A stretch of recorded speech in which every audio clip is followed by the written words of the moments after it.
Hello, welcome back to The Business on GMT with me, Aaron Hazelhurst. Look, this is a fascinating story. It is one of the most iconic portraits of one of the world's most notorious men. I'm talking about the Andy Warhol silk screen picture of Chairman Mao. It's just been sold at auction in Hong Kong for $11 million. It was snapped up by a unnamed Asian art collector, but there it is. But as with any sale, can we really be sure that this is definitely the original image? In this case, the expert says we can be assured, but that is not always the case. In fact, it is estimated that art fraud is a $6 billion a year business, with forgery and stolen work certainly driving that market. Each year, total art market annual sales, they have hit around about $54 billion. So what can be done to reduce the art fraud, and how can you protect your investment? Well, I just got the person. Let's find out. Pandora is Chief Administrator at the Art Due Diligence Group and joins us. Pandora, great to have you.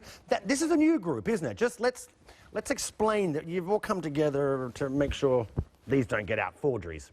This is a new group that's been set up by a multidisciplinary team of specialists. What we're hoping to do is make the art market a safer place in which to trade for the public market auctions, for private collectors, and also for dealers, by assisting them with following due process. A group being set up, you consider this a fairly big problem, right? I mean, if I said it's a $6 billion a year problem and the art market's $54 billion, that's a sizable chunk, isn't it? Problems can happen, and I think the reason they've happened in the past is that we don't have a joined-up process assisting people in connecting the dots in a transaction. For instance, if we look at purchase of a house or a yacht, which can often be less value than the piece of art that's sitting in it, we would expect to do certain checks. So we'd expect to do land registry checks, we'd expect to have a survey to check that the condition is correct and it is what it's purported to be, and we would expect to have contracts. Now, this type of conveyancing process doesn't exist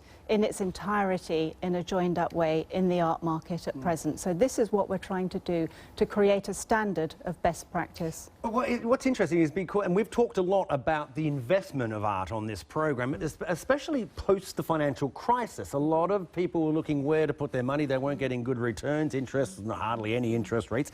So they were buying, a lot of investors were throwing their money into art. I wonder, do you think that propelled the more fakes out there, more forgeries? There are a number of factors that have led to the increase in concern that we have in the art market, and that is one of them. Increasingly, art is being used as an investment vehicle, and people are looking to actually borrow against their art as collateral, and that means we have to be even more careful about how we go about the process of really safeguarding the transaction.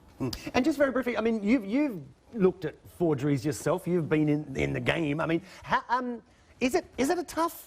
It must be a very tough task. Can you look at one and go, oh, yeah, well, that's a fake, or look at another one and still have no idea?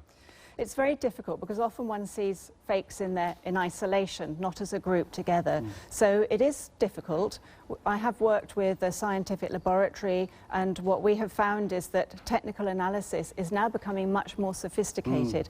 But as it's becoming more sophisticated, of course, so are the forgers themselves. So we have had a number of cases that have existed. We believe that art on the market that's not what it's purported to be is around 20 to 50%. But that's not to say that 50% of the works on the market are forgeries. What does happen is, in the past, artists have copied the great masters, and as we've gone through art history, works have been misattributed over time. So it's a kind of a Chinese whispers process, and what we now want to do is to use modern techniques, I suppose, that are available to us to enable us to verify properly what we're looking at before this transaction takes place. Takes place, indeed. Pandora, we appreciate your time. Thanks very much for explaining that. Good luck with the group. That's it. Follow me. You can follow me on Twitter. You can get me at BBC Aaron. That's it with The Biz Loose.